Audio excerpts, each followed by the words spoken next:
The boy whistled toward the sea. The very next second, countless eerie insects swarmed out from the darkness. They frantically burrowed into the bottom of the ship. Before long, the hull was riddled with countless holes. Seawater quickly flooded the cabin, and the entire ship slowly sank to the bottom of the ocean. When the boy's mother heard the news, she showed no sadness at all. She was still casually playing with her younger son, until Ibuki miraculously returned alive. Yet she didn't care about his safety in the slightest. The only thing she asked was where his wages for the month were. Ibuki silently pulled out a hairpin. He had saved for months, living as frugally as possible, just to buy this gift for his mother. But instead of being happy, his mother told him to sell it for food. Otherwise, his younger siblings would go hungry. She didn't care at all that her son had nearly died at sea. Not long afterward, karma finally came for her. After Ibuki returned home, strange holes mysteriously began appearing all over the house. And every night, dark insects crawled out from the holes. But strangely, only Ibuki could see them. Starting the very next day, his mother's condition grew worse and worse. More and more insects gathered around her. Ibuki's father quickly called for the village doctor. By coincidence, Ginko happened to be nearby gathering supplies, so he came along to take a look as well. The moment he stepped inside, he saw insects crawling all throughout the room. Ginko immediately recognized them. They were called Kuchifue, a type of mushi that lived inside seaside caves, followed people who whistled at night near the ocean, and would parasitize women with weak constitutions. Ibuki's father explained. All these strange events started after Ibuki came home. Ginko instantly suspected that Ibuki was somehow connected to this, so he immediately went out to find him. To his surprise, Ibuki was actually able to control toraques, and that was an ability normally only a mushi master could use with the help of a stone flute. Ginko explained that toraques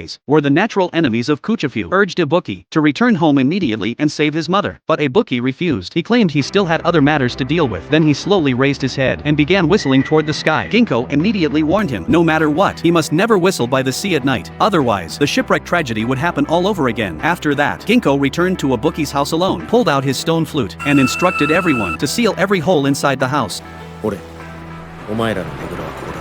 Then Ginko released a cloud of mushi-repelling smoke, forcing the insects back into the seaside caves. Little by little, Ibuki's mother began to recover. Not long later, he suddenly returned home after pretending to go out. The moment he saw Ginko still inside the house, his expression instantly turned tense. After exchanging only a few polite words, he hurriedly escorted Ginko and the others out. Before leaving, Ginko warned him once again never to whistle by the sea at night. Ibuki agreed and watched the two of them leave. Ginko still felt that something was wrong. Ibuki clearly possessed the power to suppress Kuchifue, so why was he unwilling to save his own mother? Just as the two of them were feeling confused, massive swarms of Kuchifue once again rushed toward Ibuki's house.